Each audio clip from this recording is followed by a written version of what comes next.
vous salue tous. Je vous remercie d'être venus si nombreux à l'Apollo Sporting Club qui a ouvert en octobre 2018. Je vous rappelle que la soirée est diffusée en direct sur l'internaute. J'en profite pour saluer tous ceux qui nous regardent.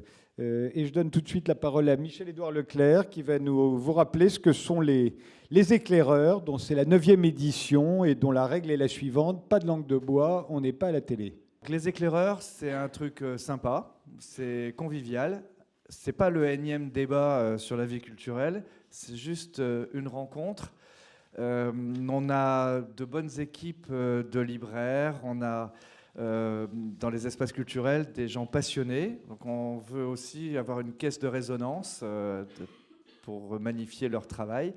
Et rien de mieux que d'inviter évidemment Mr. Tadei en personne sur un ring, parce qu'en fait il adore ça.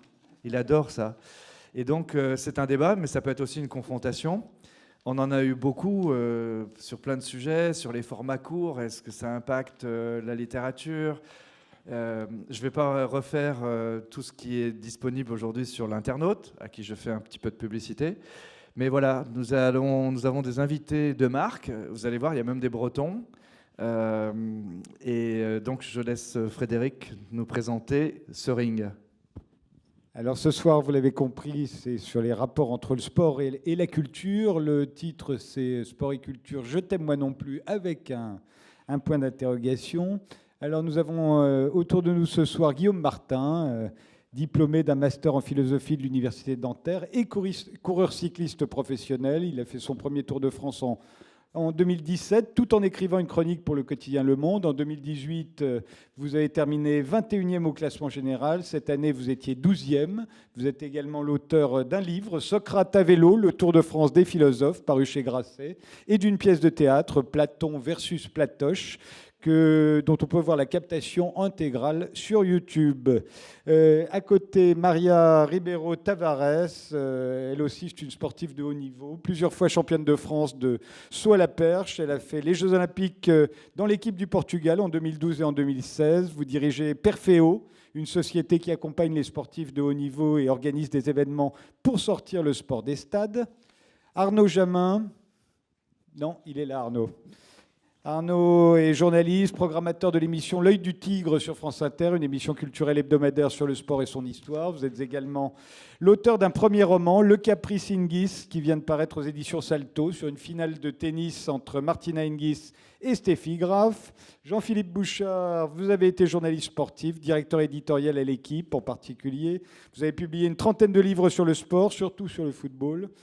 Le dernier, c'est Dans la tête de Didier Deschamps, tous ses secrets d'entraîneur. Vous êtes également éditeur chez Solar, le premier éditeur sur le sport en France. Vous avez édité entre autres Pierre Pénès, Renaud Lavillenie, Robert Pires, une anthologie de textes d'Antoine Blondin, Tony Parker et Erwan Manteour. Chris, scénariste de bande dessinée. Tous les livres dont je vous parle sont derrière nous d'ailleurs. Scénariste de bande dessinée, notamment d'Un maillot pour l'Algérie, sur l'équipe de foot du FLN pendant la guerre d'Algérie, et de Violette Maurice à abattre par tous les moyens. C'est sur une grande sportive française homosexuelle accusée de collaboration et exécutée par la résistance. Vous avez reçu le prix Jacques Loeb 2018 du meilleur scénariste, et vous dirigez désormais une nouvelle collection de BD sur le sport chez Delcourt. 7 athlètes que vous avez scénarisés pour l'occasion paraîtra en mars. Enfin, Sylvain Coher, écrivain. Votre dernier roman, Vaincre à Rome, est paru cette année chez Actes Sud. Ça parle d'Abebe Bikila, le coureur éthiopien qui a remporté le marathon olympique en courant pieds nus en Italie, 25 ans après l'invasion de son pays par les troupes de Mussolini. Alors, commençons tout de suite ce débat. Le lien entre... Pourquoi on l'a intitulé « Je t'aime moi non plus », c'est que le lien entre le sport et l'art, c'est pas évident en fait. On pourrait croire que c'est évident, mais ça ne l'est pas. Pendant longtemps, hormis quelques exceptions, comme Vaincre à Olympie, le roman de Maurice Genevoix, ou les tableaux cubistes de Robert Delaunay sur le rugby, ceux de Nicolas de Staël sur le football, les documentaires de Leni Riefenstahl sur les Jeux Olympiques de Berlin en 1936, ou celui de Claude Lelouch sur les Jeux de Grenoble en 1968, ou Michel Vaillant, la BD de Jean Graton sur un coureur automobile. Enfin, à part toutes ces exceptions, il n'y avait ni roman, ni film, ni chanson dont les héros étaient des sportifs. C'est un phénomène assez récent que l'on consacre par exemple des films au football américain. On croirait que les Américains ont fait ça toute leur vie. Hollywood n'a jamais fait un film sur le football américain avant les années 70. Et les seuls films qu'ils faisaient sur le sport, c'était les films sur la boxe. Et encore, c'était plutôt des films de gangsters que des films sur le sport. Et dernier exemple, Antoine Blondin, que vous connaissez bien. Antoine Blondin a noirci des milliers de feuillets sur le cyclisme pour les journaux. Il n'a jamais eu l'idée de faire un roman sur un cycliste. Aujourd'hui, s'il était encore vivant et s'il était jeune, je suis sûr qu'il ferait un roman sur un cycliste. Donc c'est un phénomène récent, et en tant que phénomène récent, c'est forcément un peu suspect, n'est-ce pas? Pourquoi est-ce qu'on n'en faisait pas avant? Pourquoi on en fait maintenant? Pourquoi a-t-il fallu attendre que le sport se professionnalise à tout crin et devienne un spectacle de masse générant énormément d'argent pour qu'il commence à devenir un sujet intéressant pour les artistes? Alors donc, ma première question, ce sera pourquoi? Pourquoi c'est si récent, à votre avis? Pourquoi on n'en faisait pas avant? Chris? C'est moi non, mais qui c'est vrai, il y a inaugure, plein de bandes dessinées sur le sport aujourd'hui, oui. Mais on a grandi, vous et moi, dans un monde où il n'y avait que Michel Vaillant. Et Éric Castel, quand oui, même. Mais il était nul. Je sais ce que vous en pensez, mais ça restait quand même l'unique bande dessinée sur le football de Raymond Reding, voilà. Où ce footballeur passait par le Barça, Nantes et PSG, les plus grands clubs de l'époque, et qui fascinait quand même le petit footballeur que j'étais, parce qu'il était unique, justement. Dès lors qu'on était fan de bande dessinée, on avait quasiment que Éric Castel, et également quelques fumetti, ces livres qu'on trouvait, ces bandes dessinées de poche qu'on trouvait en bar tabac. Il y avait En Piste, notamment, qui évoquait le sport sous à peu près toutes ses formes. Alors après, pourquoi on a mis tant de temps à se rendre compte de l'intérêt du sport dans la littérature, ou dans la bande dessinée, ou dans la bande dessinée cinéma, ou autre, ou dans tout. En tout cas, c'est une question que je me suis posée pendant longtemps, ça c'est clair. Tout gamin, déjà, je me disais pourquoi il n'y a pas de bande dessinée sur le sport. Dès que j'ai commencé à en écrire, j'ai eu l'envie d'en faire. J'ai mis quand même une bonne dizaine d'années à convaincre les éditeurs qu'il y avait un intérêt. Donc c'était clair, hein, il y avait vraiment...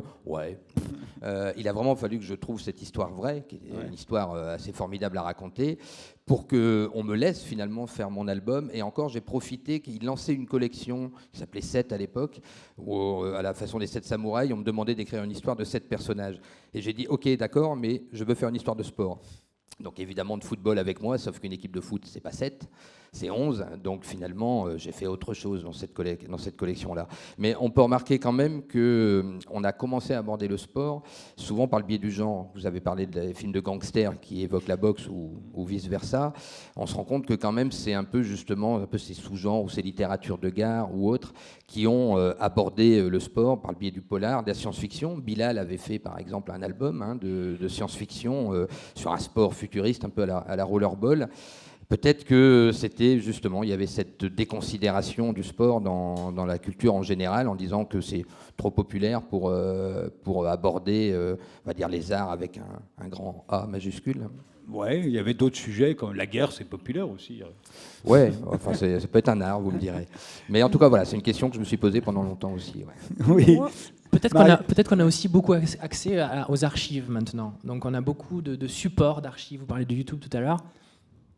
On peut directement, très facilement, entrer en rapport avec l'histoire du sport, avec tous ces héros. Donc ça donne envie de faire des histoires. C'est vrai qu'on peut consulter à la fois le match de tennis entre Steffi Graf et comment elle s'appelle, Martine Hingis, ne me lancez pas.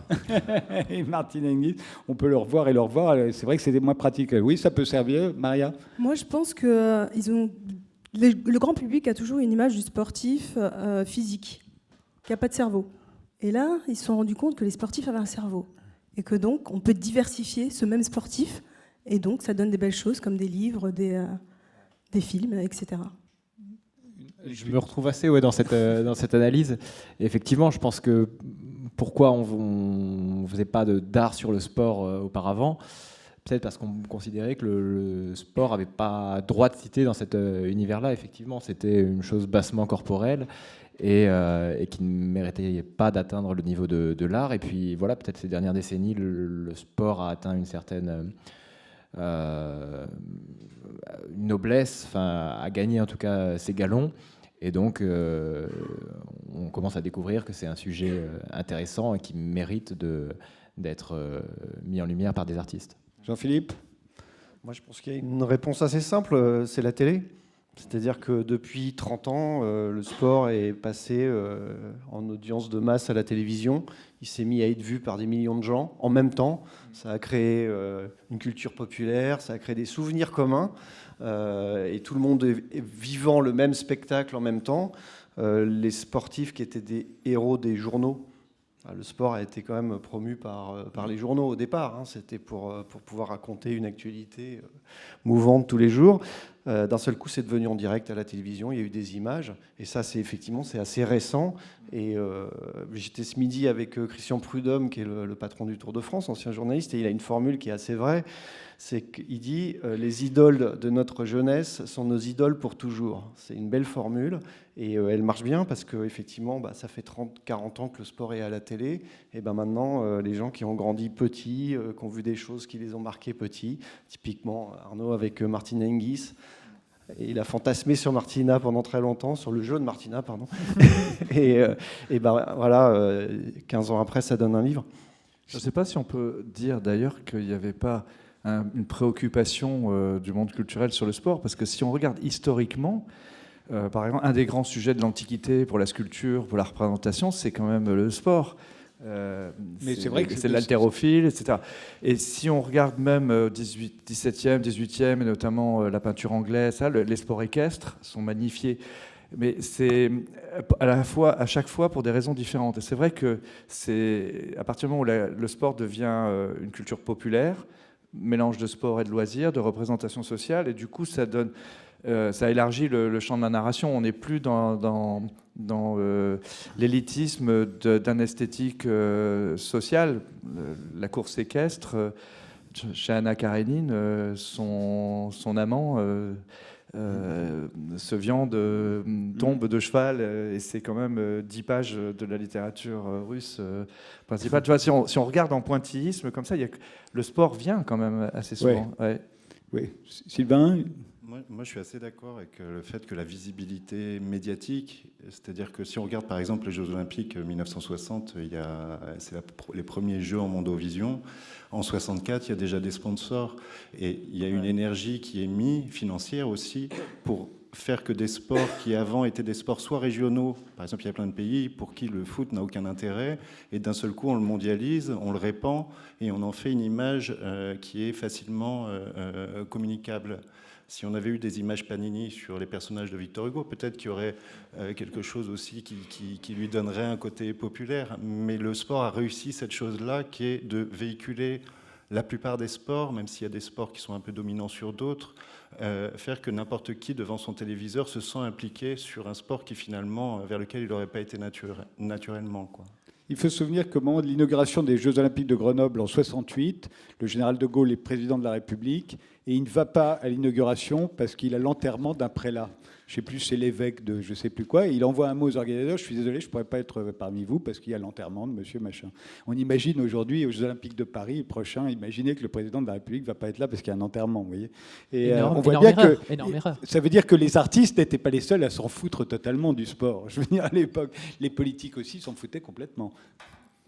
En même temps, pour les artistes, c'était important d'être présent. Il y en avait plein sur les lignes d'arrivée et dans les stades, parce que, un peu comme aujourd'hui avec le showbiz à Roland-Garros, c'était des endroits où c'était bien d'être, ne serait-ce que pour vivre le sport, alors peut-être d'une manière un peu plus noble, aussi juste pour avoir le frisson et cette sensation-là, la sensation de voir en vrai, comme au théâtre, des sportifs évoluer. Mais il y a d'autres domaines en fait où qu'on a tardivement investi ou que les arts ont tardivement investi. Le monde de l'entreprise, par exemple. Alors aux États-Unis, ils le faisaient davantage, mais en France, c'est extrêmement récent. Il n'y a quasiment aucun film qui parle de la vie en entreprise avant les années récentes. La politique, de la même manière. Les Américains ont toujours fait des films sur les présidents. Nous, ça commence à peine. Donc en fait, et c'est très marrant d'ailleurs quand on regarde, on les traite un peu de la même manière. Souvent, quand on parle de sport ou de la politique ou de l'entreprise, c'est pour y mettre du suspense, de la rivalité, de la compétition, des rapports de domination. Est-ce qu'il y a tout ça dans le sport ? Oui, il y a tout ça. Il y a tout ça dans le sport, mais aussi dans la vie politique. Quand on voit deux personnes qui élient pour être président, il y a cet engouement et il faut se regrouper derrière l'un ou derrière l'autre. Et dans le sport, c'est pareil. Si on reprend le tennis, Soit on est pour Nadal, soit on est pour Federer, mais on est pour quelqu'un. En plus, je voudrais juste ajouter par rapport au cinéma ou au théâtre, le sport a un avantage, c'est que c'est un spectacle qui s'invente en permanence. On ne connaît pas l'issue, on ne connaît pas la fin. Il y a un suspense permanent, et quand c'est en direct à la télévision, ça renforce encore ce côté-là. Et je pense que c'est ce qui explique aussi le fait que ce soit rentré comme ça dans la culture populaire. Ça a compté énormément.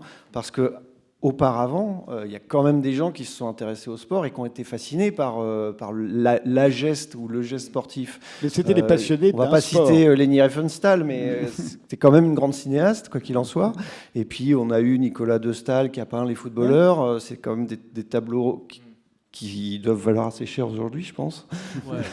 Oui, où on a Miro, voilà, les artistes graphiques essentiellement se sont intéressés aux gestes sportifs, aux sportifs. C'est esthétique.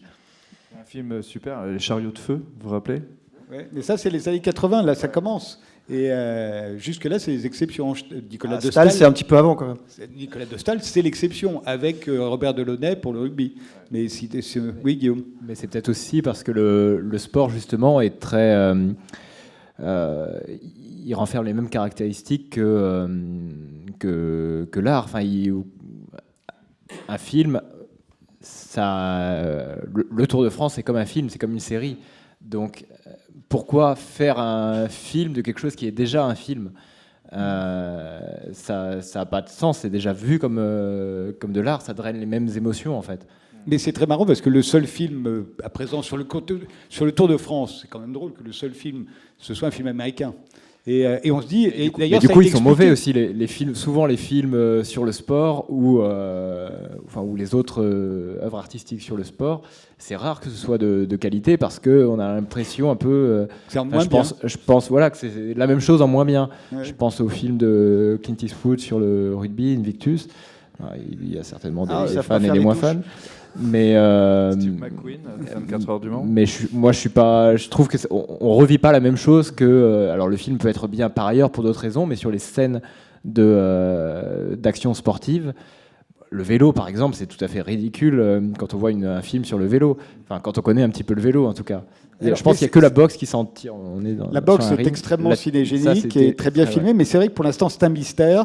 Pourquoi les Italiens n'ont jamais fait un film sur le football? C'est quand même assez étonnant. On se dit qu'ils auraient su le faire, peut-être pas d'ailleurs. Peut-être qu'il n'y a que les Américains qui savent faire des films d'action de ce type, parce que souvent ce sont des films d'action, les films sur le sport.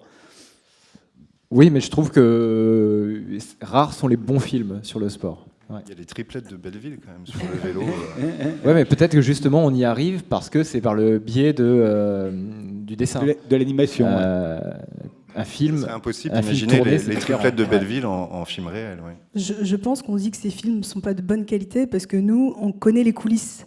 On sait comment ça se passe pour de vrai. Les entraînements, les compétitions. Et quand on voit à la télé, ça a l'air si facile ou ça a l'air mal traduit. Pour nous, sportifs, on dit que c'est nul parce qu'on sait la vérité et le grand public dit que c'est super. Ils ont vu Invictus, c'est super. Voilà. Alors il y a quand même un produit culturel où tout le monde se dit là c'est quand même très très bien fait. C'est d'ailleurs le produit culturel le plus vendu en France. C'est un jeu vidéo, c'est FIFA 2019. Avant lui, il y avait eu FIFA 2018 qui avait été le plus vendu et FIFA 2017 avait été le plus vendu aussi. Voilà donc le jeu vidéo le plus populaire de tous les temps. Il est très bien fait, il capitalise sur la passion pour le football, ce qui en fait un excellent produit dérivé, au même titre au fond que les maillots de Ronaldo ou les tasses à café siglées PSG. Au fond, et je me demande si le succès, le fait que le sport aujourd'hui attire tant les artistes, on a fait tant de livres, de films, on commence tellement à en faire, est-ce que ça n'est pas lié à ça? C'est qu'au fond, il y a beaucoup de pognon à faire, quoi. Il y a beaucoup de pognon à gagner, ce qui n'était pas forcément le cas, comme le disait Jean-Philippe, du temps où la télévision n'en avait pas fait un loisir de masse, au fond. En plus, déjà, il faut se mettre d'accord sur le sport, de quel sport on parle. Ouais. Parce qu'il y a beaucoup de sports où il y a autant d'efforts, si ce n'est plus, que dans le foot, et où il y a beaucoup, beaucoup moins d'argent, moins d'exposition. Donc, on dénomine comme ça le sport, mais en fait, il y a des sports et ils sont très très différents. Si je viens chez vous en tant que vous qui êtes éditeur avec un bon bouquin sur le water polo, vous le prenez ou pas? Ça dépend effectivement ce qu'il y a dedans, mais d'un seul coup, on va avoir le water polo comme fond dramatique ou voilà comme les films, il y a un film Le Grand Bain par exemple. Il y a un fond comme ça de sport, mais en réalité c'est pas un film sur le sport ou un film de sport, c'est comme les Rocky. Rocky, est-ce que c'est un film de boxe? Non, enfin voilà. Si, c'est un film de boxe. Enfin, pas pour les boxeurs. Le premier, il y avait 5 minutes de boxe, boxe, mais dans les autres, il y avait 90 minutes de boxe. Mais c'est pas des films pour les boxeurs. Le combat, enfin c'est le même film de toute façon les 7, mais le combat à chaque fois, il est chorégraphié, mais ça n'est pas un combat de boxe du tout. À la limite, c'est Raging Bull qui le mieux a rendu ça, mais là encore, c'est une chorégraphie. Non, c'est Requiem pour un champion de Ralph Nelson. Mais Frédéric, je crois que le cinéma ne peut pas s'attacher au sport. Je crois qu'il n'a rien à dire sur le sport. La littérature, oui. Vous parlez de Stallone. Il y a un livre magnifique d'Emmanuel Bernheim qui s'appelle Stallone, qui est une sorte de grande nouvelle qu'elle a écrite et qui est un hommage total à Stallone. Elle, grande écrivaine, qui parle de Stallone.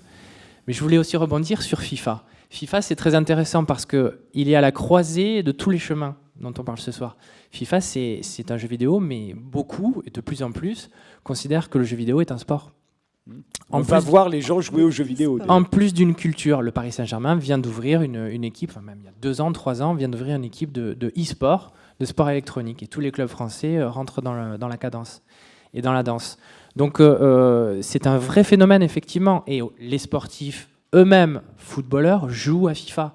Tout le monde joue à FIFA. Vous avez des acteurs qui vous disent que le soir, quand ils rentrent chez eux, pour se détendre, ils se font une partie de FIFA, quoi. Donc c'est intégré.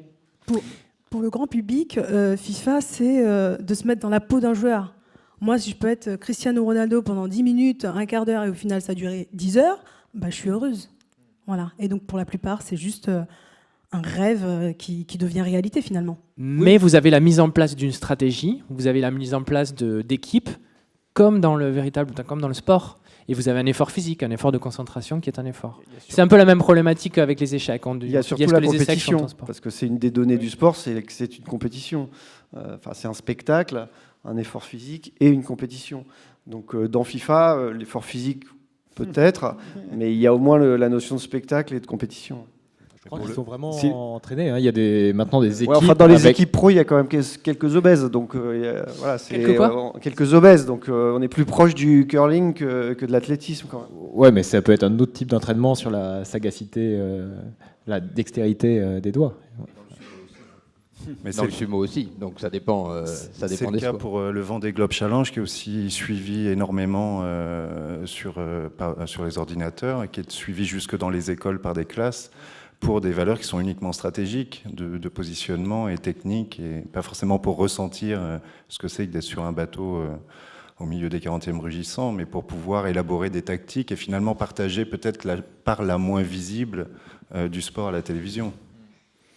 Ma question provocante de la soirée, ce sera quand même...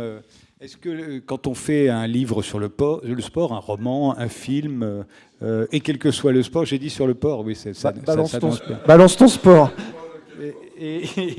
Est-ce qu'on ne fait pas des produits dérivés? Est-ce que c'est un genre? Est-ce que ça commence à devenir un genre, puisqu'il y a une recrudescence? Ou est-ce que ça n'est qu'un produit dérivé? Quand on voit tous les films sur le football américain, moi j'ai l'impression de voir des produits dérivés du championnat de football américain, dont on sait que la finale de la NBA, pas de la NBA, de la Ligue de football américain, c'est le spectacle le plus regardé de la télévision américaine. C'est pas étonnant s'il y a autant de films sur le football américain. Vous voyez, ça vaut le coup d'investir. Et je me demande toujours, mais après tout, on peut faire de bonnes choses, c'est pas incompatible. La peinture italienne de la Renaissance, c'est les produits dérivés du christianisme, qui marchait très bien aussi, et ça a donné de très belles choses. Mais voilà, est-ce que ça n'est pas pensé, conçu? Est-ce qu'on n'a pas toujours l'arrière-pensée qu'on est en train de faire un produit dérivé et qu'on va toucher quelques miettes du gros gâteau que ça représente? Je regarde l'éditeur. Bah, moi, j'ai aucun problème avec ça, oui. Évidemment, oui. Moi, je fais des produits dérivés, mais moi, je fais pas de fiction. J'ai pas une œuvre littéraire ou artistique. Donc voilà, c'est là où il y a une démarche qui est différente. Mais donc tout ça est des biens culturels, c'est des livres, parce qu'effectivement, on met un cheval, une alouette, mais une vignette Panini, c'est un produit culturel pour les sondeurs, donc on ne parle pas de la même chose. Aujourd'hui, on sort un livre sur le MMA, donc on fait toute l'histoire du MMA, les combattants. Bon, c'est très bien, ça va être instructif pour les gens qui se passionnent, voilà, mais on ne fera pas avancer la littérature avec ça, c'est pas le sujet, c'est pas le propos. On ne fera pas avancer la littérature, mais on découvre toujours quelque chose. Je ne vous dis pas que c'est pas bien. Hein. Je pense que c'est un bon livre, mais c'est ni un roman, ni une fiction, ni une œuvre au sens artistique du terme. Les entretiens Truffaut-Hitchcock, ça fait avancer le cinéma. Même si c'est ni un film, ni un roman, mais c'est quand même un travail. On a deux réalisateurs face à face. Mais, je pense que pour un roman, par exemple, ça peut être l'inverse. Ça peut être l'effet pervers inverse, c'est-à-dire qu'écrire aujourd'hui sur une thématique sportive, c'est être catalogué au niveau des librairies ou au niveau des lecteurs comme un livre sportif. Ouais. Donc avec aussi, je sais pas si, je sais plus quelle était votre formule, si on récupère une partie des miettes du gâteau, on peut aussi se priver du gâteau. C'est difficile aussi de vouloir dire, par exemple, je fais un roman ou je fais une œuvre de fiction, de création.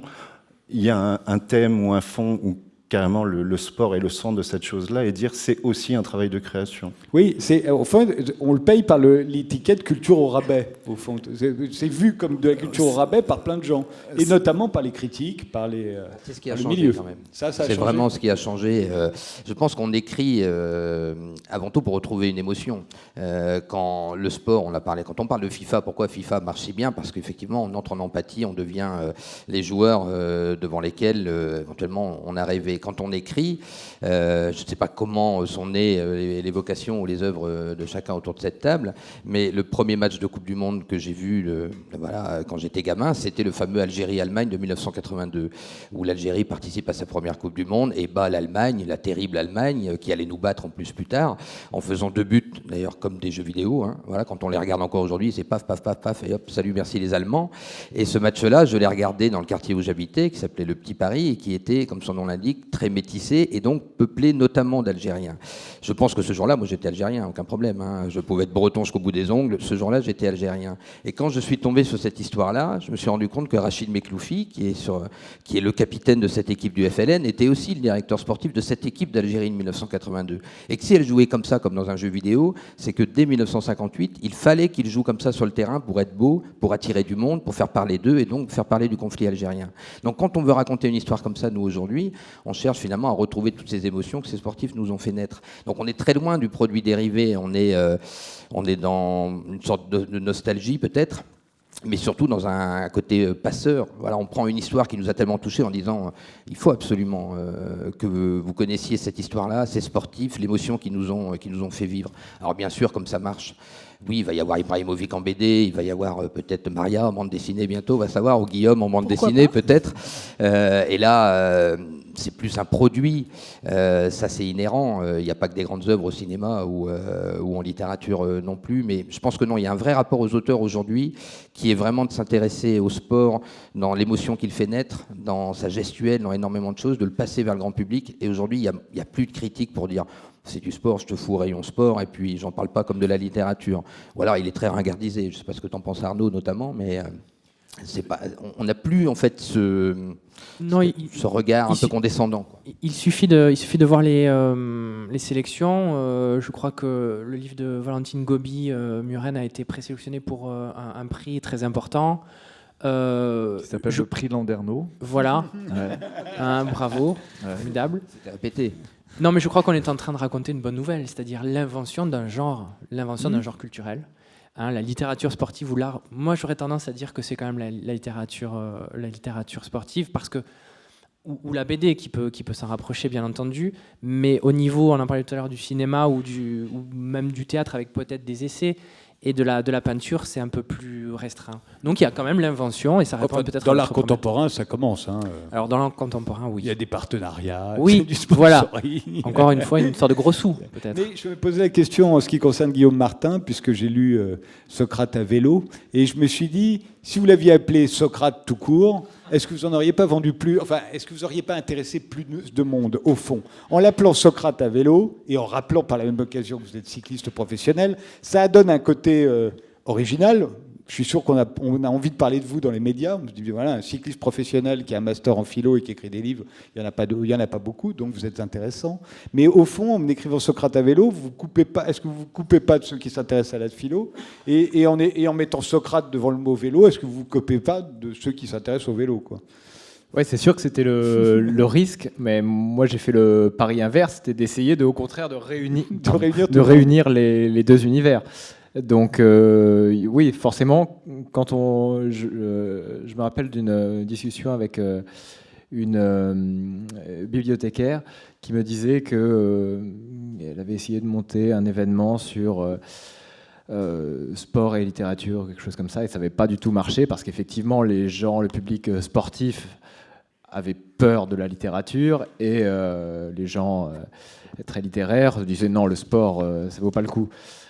Bon, je trouve ça un peu triste que ces deux milieux finalement ne se parlent pas. Et moi, c'était vraiment l'ambition de ce livre, qui est d'essayer de réunir les deux milieux, parce que moi, c'est ce que je vis dans mon quotidien. Enfin voilà, j'ai ces deux aspects.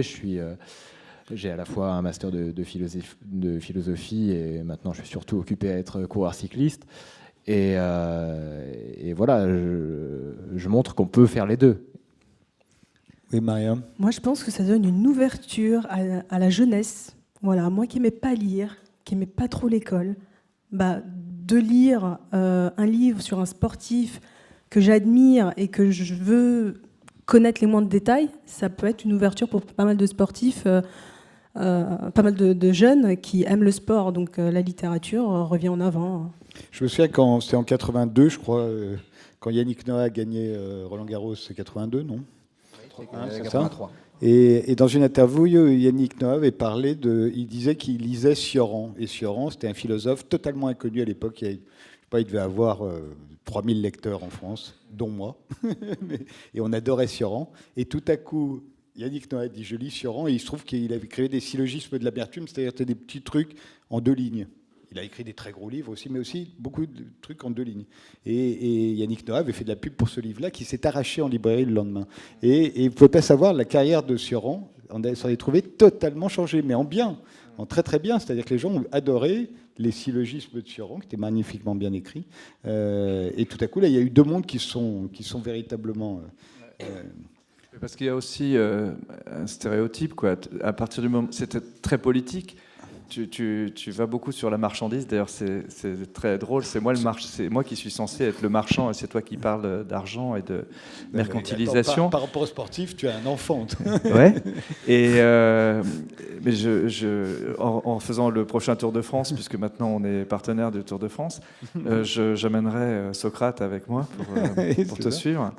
Mais ce que je trouve, c'est que en fait, le sport a pâti d'un regard méprisant.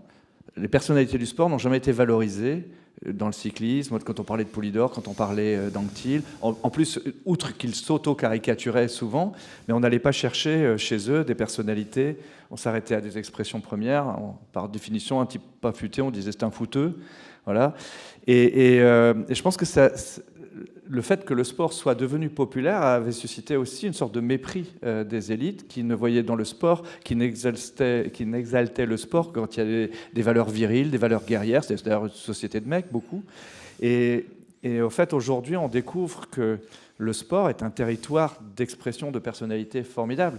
Et c'est probablement la télévision qui a fait émerger, même l'aspect spectaculaire, mercantile du sport, a fait émerger des personnalités très fortes. Et du coup, on va chercher dans le sport des personnalités, des narrations, des territoires dont le sujet n'est pas forcément le sport lui-même, c'est le contexte, mais comme en politique, comme ailleurs, le sport devient le creuset dans lequel des narrations s'inscrivent. Et c'est là où la littérature, les scénaristes, etc., on trouvait un nouveau territoire. Dans le livre jeunesse, c'est une évidence aujourd'hui. Dans le livre jeunesse, le monde du sport est une redécouverte. Mais c'est pareil pour le monde de la musique.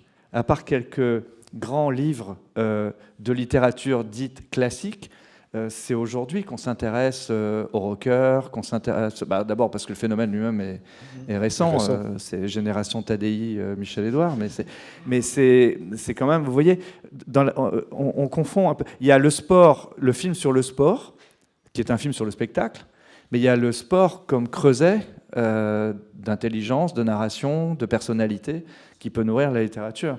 Et là, de ce point de vue, par exemple, un journal comme L'Équipe, à un moment donné, je ne sais pas si c'est le cas aujourd'hui, mais se targuait, investissait dans la qualité de l'écriture, justement, et dans la personnalité de ces journalistes pour relater des événements, y compris des événements hebdomadaires et autres. Ce que fait aujourd'hui SoFoot ou Pédale, le magazine sur le cyclisme, édité par le même groupe. Mais justement, est-ce que là, où il n'y a pas un filon aussi pour les écrivains pour vous deux, par exemple, c'est le côté chez le sportif qu'on a toujours un peu tendance à voir comme quelqu'un d'inconscient de sa valeur, inconscient de son génie. Ce serait comme une espèce ce serait un naïf, au fond, ou une naïve, qui ne sait pas qu'elle est géniale et qui a besoin d'un écrivain pour le traduire. Ce serait valable aussi bien pour vos deux tenniswomen que pour votre coureur de marathon, au fond. Lui-même ne sait pas qui il est.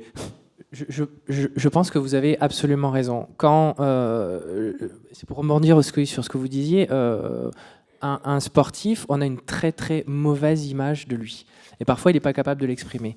Mais croyez-moi, pour aller sur un terrain de tennis, pour écouter les conseils, les ordres stratégiques d'un entraîneur, il faut en avoir dans la tronche. Il faut vraiment savoir ce qu'on fait. Il faut connaître à la fois son corps, connaître les gestes et connaître encore une fois une stratégie.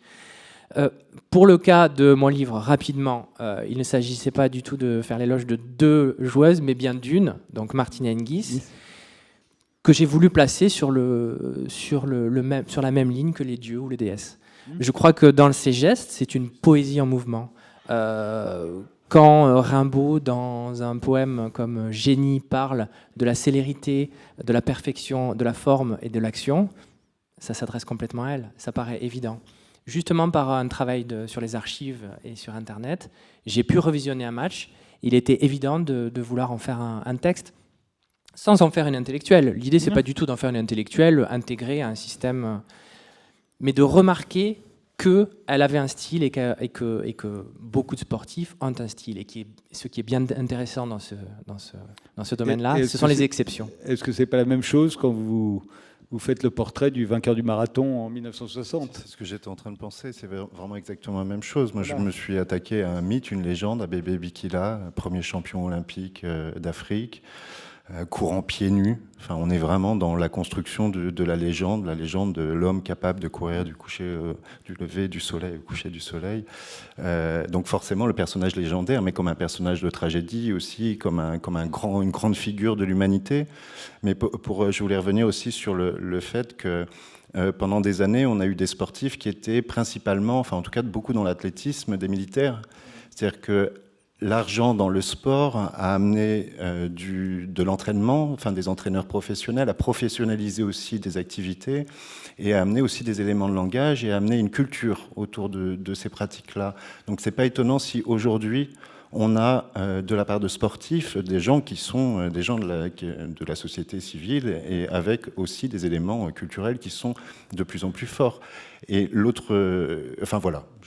Ils n'étaient pas tous militaires, c'est Kiki Caron, qui a eu la médaille d'argent, c'était à Tokyo, je crois, 64, qui a été une idole en France énorme, qui m'a raconté qu'elle allait s'entraîner à la piscine Molitor et elle était obligée de payer sa place.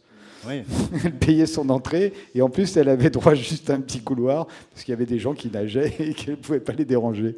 Et c'est comme ça qu'on faisait des champions, nous, en France. On voit bien que ce n'est ni le sport ni les sportifs qui sont en cause du fait qu'on ne raconte pas leurs itinéraires et leurs exploits. Au contraire, le sport est un formidable creuset pour raconter des histoires épiques. Enfin voilà, ceux qui sont en cause, c'est nous, c'est nous les intellos parisiens, voilà, les acteurs du livre globalement. Enfin, nous tous et de la culture, qui ne reconnaissons pas dans le sport. Alors ici, on est des exceptions, on est à peu près tous d'accord pour dire qu'on aime le sport et que c'est bien.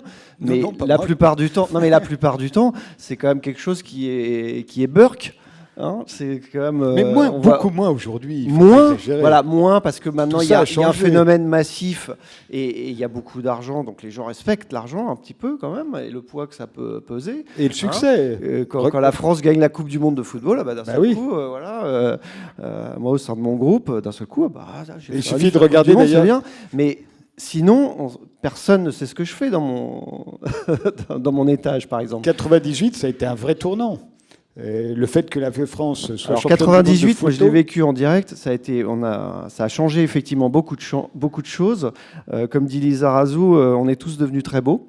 Et d'ailleurs, il faut voir les joueurs, leurs femmes avant et leurs femmes après. Voilà, donc ça a eu un changement. Il y a eu les hommes politiques sont venus dans le foot et les énarques sont venus dans le foot. Immédiatement après. Ça a suivi, on a eu une vague d'énarques qui ont tous pris les... Non mais c'est vrai, ça a été très impressionnant. Parce que d'un seul coup, il se passait quelque chose au niveau du pouvoir. 2002, la défaite. 2002, défaite. Mais c'est pas devenu assez pour devenir un phénomène assez intéressant pour les milieux culturels. Alors, quand même, la preuve, il y a tous ces livres, il y a tous marginalement. On n'attaque pas les femmes des joueurs, déjà. 2, nous sommes en 2019, il y a encore des sportifs de haut niveau qui payent leur place ou leur rentrée dans des salles de musculation, etc. Donc avec ma grande sœur qui est juste derrière, Sandra, nous avons créé Perfeo, donc une entreprise qui accompagne les sportifs de haut niveau sur leur gestion de carrière et qui leur dit « Oui, tu es sportif, oui, tu veux des médailles, mais tu n'es pas que ça.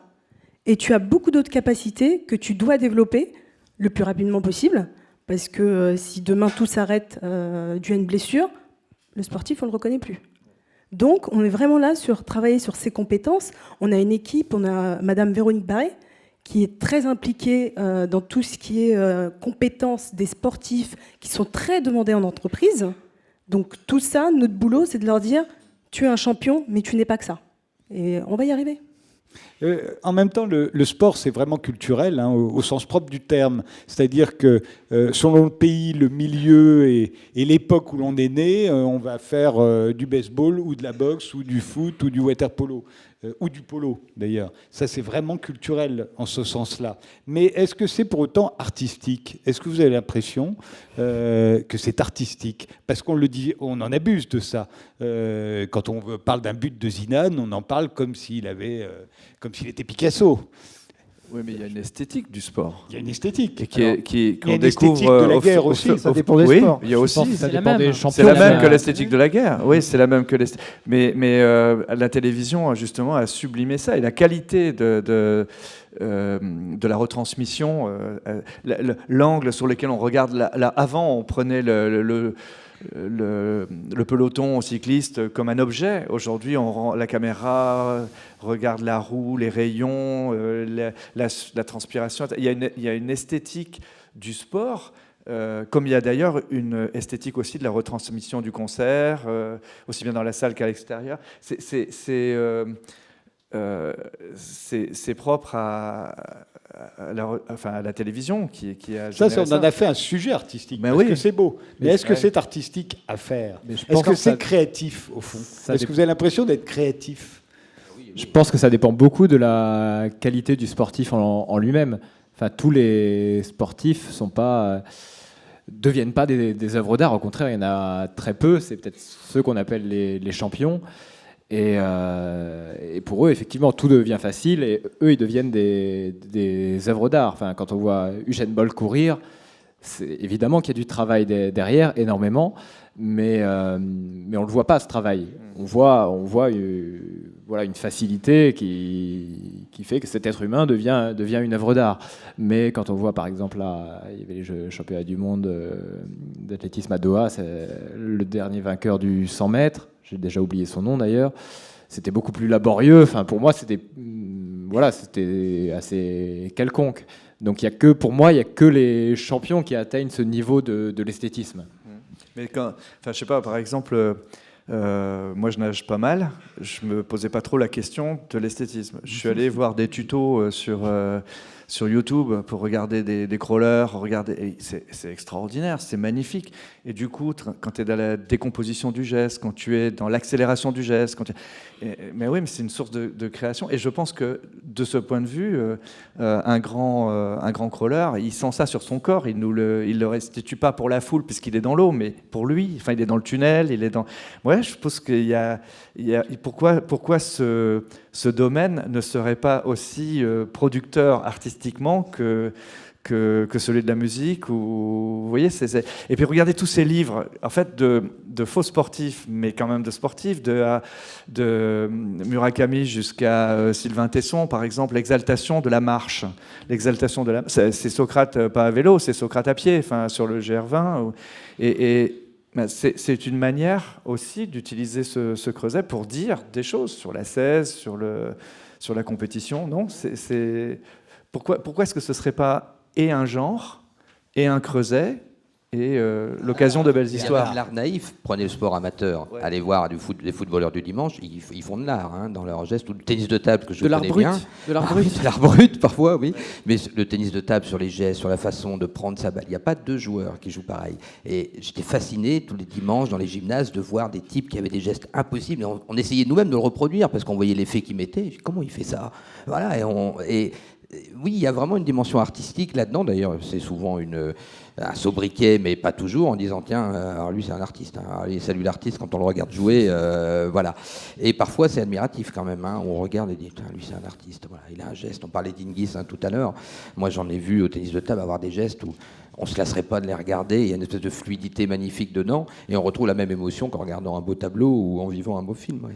C'est la définition même une œuvre d'art, c'est quelque chose qui est signé, c'est-à-dire dont on reconnaît l'auteur comme un geste quasiment déposé parce que c'est le sien.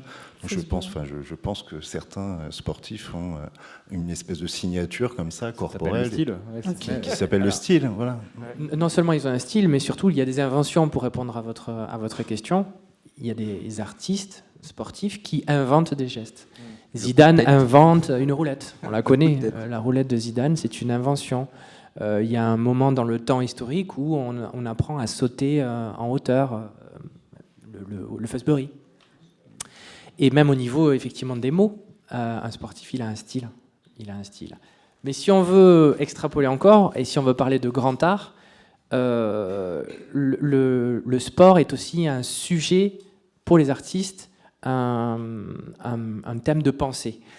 Le 6 mars 1999, le jour avant la mort de Stanley Kubrick, il est dans son lit et il est au téléphone avec un des correspondants de la Warner qui veut avoir des détails sur la version définitive de Eyes Wide Shut qui ne viendra jamais. Et Stanley Kubrick ne lui répond pas parce qu'il est en train de regarder un match de rugby. Et il lui dit « Tu as vu le numéro 7 ? Est-ce que tu vois le numéro 7 à la télévision ? Là, en ce moment, allume ta télévision, regarde le 7, regarde son style, regarde son geste. » Voilà, il meurt dans la nuit. C'était qui le 7 ? On va chercher, on va regarder. Coupe du monde, hein. Moi j'essaye de faire de l'art en sautant à la perche le mieux possible. Et je ne vous cache pas qu'on travaille des choses de souplesse, de gym, pour arriver à une position parfaite. Comme une danseuse. Tout à fait. Voilà, donc c'est ma discipline et de l'art. Et on aura aussi très bientôt aux Jeux Olympiques le breakdance. Donc là, le breakdance, l'art de rue qui rentre aux Jeux Olympiques. Donc, je te vois bien faire ça, toi. Ouais.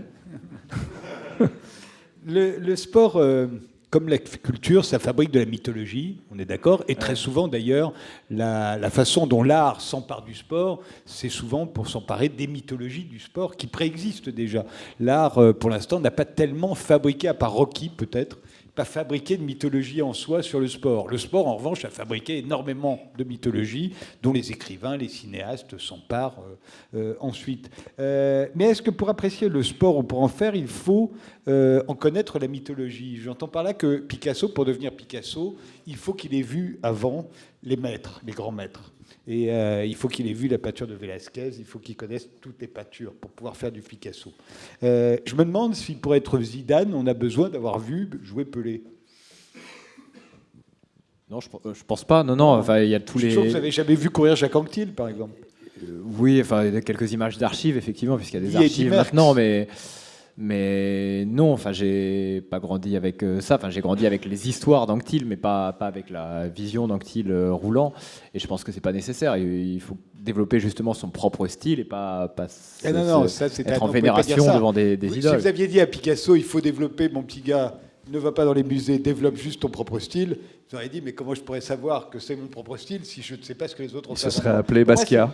Pour moi, c'est vraiment une différence fondamentale. Dans l'art, vous avez besoin de savoir ce qu'ont fait vos prédécesseurs et pas dans le sport. Pas dans le sport, non. Non. Non, surtout pas. Moi, si je prends encore une fois ma discipline, si je regarde à l'époque, ils sautaient avec des perches en bambou dans le sable, autant vous dire que j'aurais pas fait du saut à la perche. Donc Voilà. non, nous, c'est l'inverse. La perche, faut voir devant. Donc notre référence, ça va être Renaud Lavillenie. Voilà. Comment il saute, on va plus s'inspirer Guillaume, de c'est lui comme que- si vous me disiez, je vais faire de la philo, mais je ne vais pas lire les philosophes avant moi, je vais Yeah. faire de la philo tout seul. Il y a des philosophes qui connaissaient mal l'histoire de la philosophie. Enfin, je crois que Wittgenstein était pas un parfait connaisseur de toute l'histoire de la philosophie. Il y a d'autres exemples dans ce cas-là, donc c'est possible. Je pense que dans l'art, effectivement, aussi, il y a des cas comme ça. Enfin, je pense que tous les cas de figure existent et c'est pas absolument pas une condition nécessaire que de connaître tous les antécédents de son domaine, quel que soit le domaine. Tous, peut-être pas, mais d'avoir une petite notion. Jean-Philippe Bouchard. Moi, je n'ai pas un point de vue super arrêté là-dessus, mais je constate, à force de côtoyer des sportifs,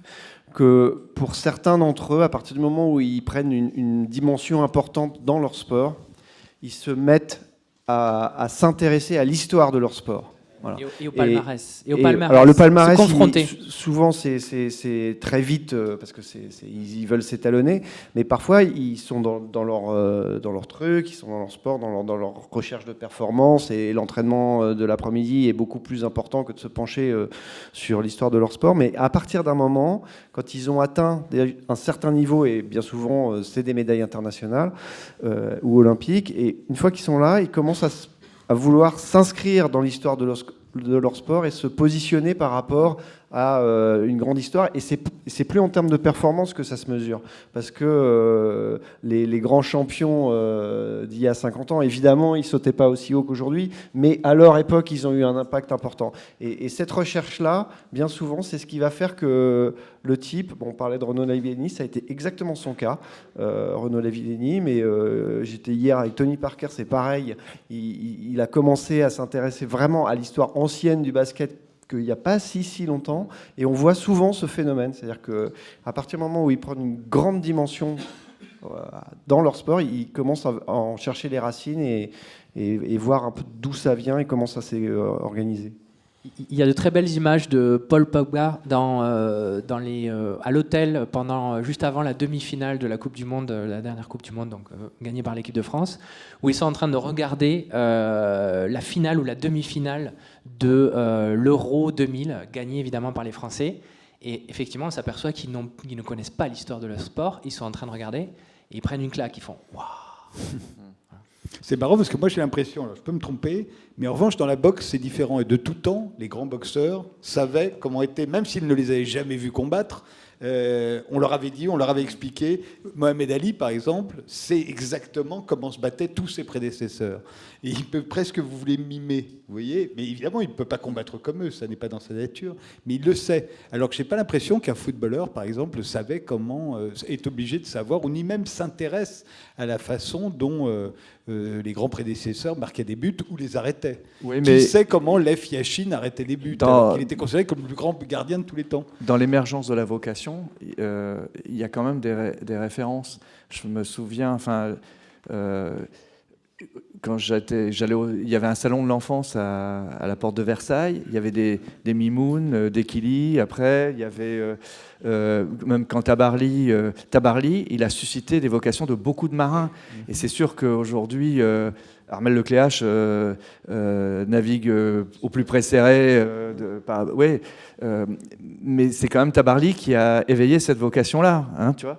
Et en plus, c'était pas un causeur, hein, donc c'est bien par le charisme personnel. C'est sûr que Zidane a vu Platini jouer, par exemple, parce que c'est ça, parce qu'il est devant le poste forcément quand l'équipe de France. Mais je pense pas que Zidane sait comment jouaient, je sais pas, ceux qui avant qu'ils soient nés, par exemple. Tu vois, je pense que c'est pas nécessaire. Non, c'est pas nécessaire. C'est juste ça. Pour devenir aussi, je pense, un athlète, un champion sportif, il faut être porté par appelons ça égoïsme, par un fort instinct individualiste. Donc à partir de ce moment-là, on regarde pas trop les autres, on est très concentré sur soi-même. Mais toi, par exemple, tu es allé vers la compétition de vélo, mais tu avais des héros, tu avais des mythes, tu avais... Des philosophes. Des philosophes. Oui, voilà, non, juste pour choisir pour le vélo. Non, évidemment que je regardais le Tour de France quand j'étais petit à la télé, j'allais un peu voir des courses régionales, mais moi, c'était centré justement autour de moi, de la compétition, et je faisais des tours dans la cour chez mes parents et je me chronométrais, et c'était déjà une lutte contre moi-même. Donc c'était déjà très individualiste et égoïste. J'avais pas d'idole. Toi, tu n'avais pas de référent. T'avais pas. Alors si moi personnellement sur la perche, on regarde des vidéos des autres sauteuses pour voir ce qu'elles font de bien pour essayer de le refaire à l'entraînement. Le saut parfait n'existe pas, donc on va regarder celle qui prend une impulsion haute, on va dire faut faire ça à l'entraînement, après le renverser, ça va être des petits points qu'on va prendre pour composer notre propre saut, parce qu'on n'a pas la même force physique, on n'a pas le même mental, mais on s'inspire. Picasso faisait la même chose, c'est en essayant d'imiter les grands maîtres et en n'y arrivant pas qu'on devient Picasso, au fond. Après, il y a un problème d'accessibilité quand même, parce que pendant longtemps, évidemment, voir jouer Yachine, par exemple, on a quelques rares images. Voilà, exactement. Vous êtes écrivain, vous voulez devenir écrivain, vous pouvez encore lire tous les grands classiques depuis l'aube de l'humanité, ressentir la même émotion que quelqu'un qui l'a lu 100 ans avant pour la première fois, etc. On sait bien que le sport, on l'a dit tout à l'heure, c'est en direct que ça se vit. Donc, dès que c'est passé, forcément, ça n'a pas obligatoirement la même valeur. Alors, quand on lit un livre ou qu'on regarde un tableau pour la première fois et qu'on découvre l'œuvre de quelqu'un, on ressent toujours cette émotion-là. Donc, il y a quand même ce problème d'accessibilité. Après, je pense que justement, on en parlait, il y avait peu de livres, par exemple, sur le sport. Aujourd'hui, il y en a de plus en plus. Peut-être que les sportifs d'aujourd'hui et de demain vont s'intéresser de plus en plus. Ils seront plus cultivés. C'est pas une question de culture, c'est qu'ils vont avoir les outils pour se dire, tiens, comment ils faisaient les autres. Je ne sais plus son nom, celui qui avait battu le record du monde du saut en longueur, là, devant Carl Lewis, qui fait un saut absolument incroyable au dernier saut. Tu vas me dire, je pense, Maria? Oui, Owen. Non, pas Jesse, pardon. Owen. Tout court. Bob Dimon. Non plus. Quand il bat Carl Lewis, enfin bref, c'est un type qui au dernier saut, alors Carl Lewis a déjà gagné pour tout le monde, fait un saut absolument extraordinaire, c'est au triple saut d'ailleurs peut-être. Et je pense que tous les sauteurs aujourd'hui doivent re-regarder encore et encore, comme les footballeurs de l'Euro 2000, cette espèce de saut incroyable ou ce but incroyable pour l'équipe de France. Arnaud Jamin. Carl Lewis, c'est passionnant parce que quand il saute, il pense à Jesse Owens. Il pense à Jesse Owens tout le temps. Il veut faire mieux que lui. Il veut être dans cette lignée. Et il se confronte en tant qu'artiste sportif à Jesse Owens, un peu comme Picasso se confronte à Cézanne ou à Goya dans ses œuvres. Et la plupart du temps, il y a une équivalence pour moi. La plupart du temps, on revoit ces belles actions pour se remettre dans le bain et avoir cette adrénaline avant de repartir à la compétition. Moi, je sais que mes 4,50 m, les premiers, je peux les regarder 10 fois, 100 fois. Et bon, j'arrive pas toujours à refaire la même chose, mais je repars avec cet état d'esprit que j'avais, parce que je me souviens très bien dans quel état d'esprit j'étais. Et j'essaye de recomposer ce jour parfait pour ressauter pareil. Et des fois, ça marche. Mais je crois que ça a été théorisé scientifiquement. Enfin, maintenant, on fait beaucoup de science avec l'entraînement sportif. Et je crois qu'il y a un chercheur qui a vu que il y avait les fameux neurones miroirs qui rentraient en action dans ces moments-là. Donc, l'entraînement, maintenant, pourrait consister à simplement regarder des performances exceptionnelles antérieures. Mais d'ailleurs, quand l'équipe de France, quand elle va affronter une équipe nationale, elle visionne les derniers matchs de l'équipe en question. Hein. Et ça fait partie de la stratégie. Ça c'est différent, c'est de l'analyse stratégique, voilà. mais rien que dans l'imitation, pour se mettre dans la peau de ce qu'on est amené à refaire, c'est aussi quelque chose qui marche, je crois. Ça pose quand même une question très intéressante, parce que depuis le début, on parle de l'entrée en force du sport dans la littérature, et on se pose moins la question de l'inverse, du chemin inverse. La littérature dans l'art en général, mais on se pose moins la question inverse. Et quand j'ai sorti un maillot pour l'Algérie, je me souviens que j'avais demandé, est-ce qu'on pourrait aller faire des rencontres dans des centres de formation de football, raconter cette histoire-là. Ça a mis longtemps à se faire, et finalement le FC Sochaux a accepté. Un jour, en profitant d'un festival à côté, je suis allé faire une rencontre avec les jeunes footballeurs du FC Sochaux. Et franchement, j'ai eu l'impression, tu me diras Maria si c'est vrai, mais d'être un moine évangélisateur qui débarquait dans un endroit où, alors qu'est-ce que c'est que ce type, des livres, de la BD, y compris chez les entraîneurs. Hein. C'est-à-dire qu'au début, il y a vraiment Même de la BD. Ah oui, oui. Moi, je me disais, bon, j'arrive quand même en terrain, voilà, bande dessinée, il y a des images. Inutile de vous dire, on est à Sochaux, dans la région de Montbéliard, il y a évidemment un certain nombre de footballeurs d'origine maghrébine ou africaine, etc., qui sont devant moi. Ils ont 15 ans, 16 ans, ça va être du beurre. Ah ben, pas du tout. Et l'entraîneur me reçoit comme un extraterrestre. Je dis, ben, vous avez un vidéoprojecteur, comme parce qu'on parle de bande dessinée, je voudrais montrer des images. Oh alors là, une demi-heure pour trouver un vague vidéoprojecteur. Pendant ce temps, j'ai 15 branleurs qui me regardent un peu comme ça. Et je me dis, ça va vraiment, vraiment pas être simple. Et en fait, ça s'est gagné petit à petit, à tel point qu'à la fin, ils ont dit, il faut qu'on refasse ça. Mais on sent bien encore que c'est une terra incognita, et que tu parlais tout à l'heure des sportifs, ouais, si jamais tu te blesses, ou en tout cas après ta carrière et tout ça, quel est le travail vraiment que font les formateurs sportifs au quotidien pour développer toutes les qualités et toute l'histoire, enfin la connaissance de leur propre activité. Je pense que là-dessus, il y a encore énormément de chemin à faire. Alors que c'est un outil, mais qui est extraordinaire. Je me souviens toujours l'autre fois où dans une classe, on m'a dit, tu t'inquiètes pas, les 10 du fond, c'est des footeux. C'est pareil, c'était une classe où il y avait des footeux et un centre de formation pas loin. Donc tu t'en occupes pas, ils vont rien écouter pendant toute l'heure. Et voilà. Et moi, je venais de parler d'un bouquin sur l'Irlande du Nord, le conflit nord-irlandais. Qu'est-ce que peuvent connaître des gamins d'aujourd'hui au conflit nord-irlandais des années 80 ? Et quand on m'a dit ça, j'ai regardé les 10 dans le fond, j'ai dit effectivement, ça risque d'être compliqué si je les chope pas.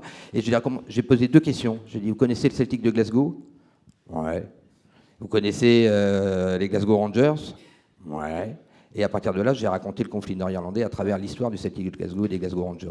Je ne les ai pas attendus pendant 2 heures. C'est eux qui ont le plus participé à la fin. Et ça a été vraiment une chouette rencontre. Donc là-dessus, il y a ce travail-là à faire qui revient à ces questions de mémoire du sport par rapport aux mémoires artistiques, qui est encore, oui, un champ super à découvrir. On parlait de l'invention d'un genre. Je pense que l'éducation sportive, au sens culturel du terme, elle est aussi encore à faire. Mais justement, je voulais y venir. Mais avant, j'ai une question presque de transition, parce que c'est vrai que le sport comme la culture sont un peu des grandes causes nationales. On va voir en quoi elles diffèrent. Mais très souvent, justement, parce dans la manière qu'on a de magnifier le sport. Au fond, très souvent, on préfère la légende à la réalité. J'ai remarqué très souvent. Alors, je ne sais pas, vous deux, parce que je ne connais pas ni Martina Hingis, ni le vainqueur du marathon. Je me demande, est-ce que vous avez un peu arrangé les choses pour que ce soit moral, pour que ce soit bien ? Et là où ça me frappe, par exemple, c'est Jesse Owens. On n'a pas arrêté de faire des films, puisque vous en parlez. On fait des films sur Jesse Owens, et systématiquement, les films sur Jesse Owens sont faux. Ils sont faux, pourquoi ? Parce qu'il y a cette légende, comme quoi Hitler a refusé de le saluer quand il a gagné. C'est faux. Jesse Owens l'a raconté dans son autobiographie, Hitler l'a salué. Simplement, comme il saluait trop manifestement les sportifs allemands, le comité olympique lui avait dit d'être plus... Donc, il n'a rien fait. Il lui a fait un petit signe quand il est rentré. Il n'y a qu'un type qui n'a pas salué Jesse Owens, c'est le président des États-Unis, c'est Franklin Roosevelt, qui a refusé de le recevoir parce que c'était un noir. Voilà, et qu'il allait se présenter aux élections et qu'il ne voulait pas se fâcher avec les États du Sud. Ben ça, personne ne le dit jamais. On dirait que quand vous faites du sport, le sport, ça doit être beau, ça doit être légendaire, les méchants sont méchants, les bons sont bons. Roosevelt, il est forcément gentil, et Hitler, il est forcément méchant. Et je me demande si vous ne tombez pas un peu dans la légende un peu gnangnan, très souvent. Est-ce que vous n'en avez pas la tentation, au fond ? C'est vrai qu'on a quand même un point final qui est le score, qui est le palmarès, la fin. Voilà. Dans le cadre de ce match précis en 1999, finale de Roland-Garros, Martin Hingis va perdre ce match. Mais le perd avec brio, sur une crise de nerfs, sur une crise métaphysique. J'en fais une crise métaphysique. D'ailleurs, je pense que si je l'avais connu à l'époque et si je lui avais susurré dans ses oreilles quelques vers de Rimbaud, elle aurait gagné ce match. C'est évident. Mais ce qui est certain, c'est que... je ne sais pas ce que c'est la réalité. Quand on écrit un livre, on doit faire sans la réalité. C'est là qu'intervient le roman, c'est là qu'intervient la littérature, la fiction. Jacques Lacan disait « la réalité a une structure de fiction ». Donc la réalité, on l'a tort, évidemment. Quand il est question d'un point politique, comme vous l'abordez, évidemment, c'est gros comme le nez ou une figure.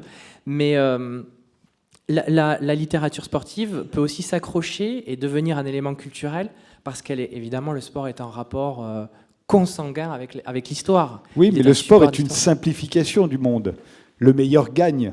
C'est pas dans tous les domaines de la vie que le meilleur gagne. Ah, Vous voyez, la méritocratie, ça n'existe que dans le sport. Ailleurs, ça n'existe pas. C'est pour ça que vous allez lire mon livre, je vais vous le donner ce soir, et c'est la moins bonne qui gagne, et c'est la moins forte. Mais je veux dire par là que c'est une simplification du monde, le sport, très souvent. L'histoire de Jesse Owens, c'est une histoire complexe. Parce qu'au fond, Jesse Owens, le seul endroit de sa vie où il a été libre, c'est en Allemagne nazie pendant les Jeux Olympiques. Vous voyez, c'est horrible de se dire. Parce qu'aux États-Unis, il n'était pas libre. Il ne pouvait pas rentrer dans les cafés. Les seuls cafés de sa vie où il a pu rentrer, c'était en Allemagne nazie. Vous voyez ? Donc ça, c'est complexe. Il faut l'expliquer aux gens. Bon, on préfère leur dire, oui, Hitler, ce salaud de raciste, l'a pas salué. Vous voyez ? On préfère lui dire ça. Plus simple. Mais au fond, le sport, c'est une simplification du monde. C'est vrai. On l'a d'ailleurs vu en 1998, Black Blamber. C'est une fabrication de la société. Black Blamber, ça n'existe pas. L'histoire l'a montré avec les émeutes qu'il y a eu en 2002, par exemple. Est-ce que le roman n'est pas justement chargé d'aller démonter et Absolument. démontrer cette complexité-là? Bien sûr. Je pense. C'est là où la culture a quelque chose à apporter réellement au par sport. rapport à des articles plus, notamment souvent faits dans le feu de l'actualité, effectivement, Black Blamber s'est inventé pendant. Dès qu'on prend un peu de recul, on peut dessiller un peu les yeux sur la réalité de cette période-là. Mais je pense que c'est ce qui est fascinant, c'est justement d'un objet simple, en réalité, on voit bien la structure complexe qu'il y a dessous, et quand on commence à la découvrir, on a envie de tirer tous les fils et de le raconter. C'est là où vraiment la culture et l'art ont vraiment des choses à apporter au sport. Il y a une dimension à apporter. Je sais pas où à défendre, pardon. Moi, j'ai un héros qui a été identifié comme une espèce d'après Owens, en étant le premier héros africain, et qui, en courant pieds nus au marathon, la presse du monde entier a voulu y voir un symbole comme un précurseur du gant de cuir dressé face au monde. Et surtout de la pauvreté qui était capable de triompher de... Ça, c'était à Rome. Ça, c'était les spectateurs à Rome. Mais au niveau de la presse, ça a été des phrases comme « un athlète africain n'a même pas besoin de chaussures pour gagner devant le monde entier ». La seule phrase qu'il ait dit à Bébé Bikila à la fin de cette course, c'est « ce que j'ai fait, n'importe quel soldat de l'empereur Haïlé Sélassié aurait pu le faire ». Ce qui est beaucoup plus humble. Donc finalement, la récupération, elle ne se fait pas tant par des artistes, mais par la société civile qui, d'un seul coup, voit émerger des symboles et qui sont tout de suite utilisables dans la vie politique. On l'a vu en 98 avec la France Black Blamber. Mais même la construction des Jeux Olympiques repose là-dessus. C'est la guerre sans la guerre. C'est-à-dire qu'on retrouve un certain nombre de symboles qui sont des symboles qui touchent à la société. Oui. Est-ce que la vraie histoire d'un sportif se vendrait bien ? Celui qui s'est entraîné pendant 4 ans et qui prépare les Jeux Olympiques, qui arrive aux Olympiques, qui finit que 4e et qui repart sur une Olympiade et qui se blesse la veille des JO et entre-temps il a perdu sa mère. Est-ce que c'est quelque chose qui se vendrait ? Il y a un truc qui se vend très bien, c'est les séminaires de management par les sportifs. Ça, c'est autre chose. Ça, c'est autre chose. Les ménages, oui, comme tu dis. Les ménages de sportifs. Mais aujourd'hui, je ne sais pas si vous vous rendez compte à quel point ça devient, dans tous les séminaires de toutes les entreprises, on fait venir des héros, des coachs, des assets, selon le rôle qu'on va leur faire jouer. Et c'est aussi parce que c'est une simplification du monde. Sans doute, oui. Une lecture pour ça que possible. Les entreprises aiment ça. Ouais. Non, pas les écrivains. pour avoir eu la double casquette d'être responsable de boutique, donc manager des gens, on a une force plus, les sportifs. On sait relever les défis, on sait se remobiliser après des échecs. Et dans le monde de l'entreprise, c'est ce qu'on rencontre tous les jours. Et justement, c'est la transition parfaite par rapport à ce qu'on disait tout à l'heure. En fait, c'est 2 grandes causes nationales, le sport et la culture. Mais c'est les 2 plus petits budgets. Oui, en plus. Non, oui, enfin si, mais j'allais dire pas l'éducation nationale qui les promeut. La culture et le sport, oui. Oui, la culture et le sport, c'est vrai. Mais on leur demande d'ailleurs de transmettre des valeurs. Est-ce que ce sont les mêmes valeurs, d'ailleurs, que transmettent la culture et le sport ? L'histoire d'un écrivain qui rêve de faire son premier roman, et puis finalement qui finit 4e au Goncourt, et puis il refait un 2e roman, et puis ça marche pas, son attaché de presse le quitte, et ça se vendrait pas. Pas si éloigné. Ça sent le vécu, ça. Non, non, non, non, non, non. Il manque une cellule de coach après pour pouvoir envisager. Ils sont en train de mettre des choses en place pour vraiment accompagner les sportifs sur leur reconversion, puisque c'est important. Mais ces valeurs dont on nous parle sans arrêt, les valeurs que transmettent le sport, maintenant on projette sur le sport. Alors vous n'avez plus le droit de vous droguer, vous n'avez plus le droit de tromper votre femme, surtout pas aller avec des putes, etc., etc. Tout ça est absolument abominable et ne doit plus arriver. Vous êtes des exemples pour la jeunesse. Je ne vous parle même pas de vous doper, ça ce serait vraiment ignoble, etc. C'est quoi les valeurs que vous êtes censés transmettre? Moi, je trouve effectivement le sport moderne, en tout cas, c'est construit comme ça, comme étant les sportifs doivent exemplifier des valeurs morales, des valeurs intellectuelles. Enfin, voilà, c'est vraiment comme ça qu'il est né. C'était des religieux anglo-saxons. Thomas Arnold, dans la ville de Rugby, c'est là où s'est créé le rugby, et c'était pour lutter contre la dépravation des mœurs. Et donc c'est pour ça qu'il y avait des sports collectifs, notamment où on vantait l'esprit de camaraderie, l'entraide. Et donc vraiment l'olympisme et le sport moderne s'est construit là-dessus. Et maintenant, on fait que vanter ces valeurs d'entraide, de partage, de coopération.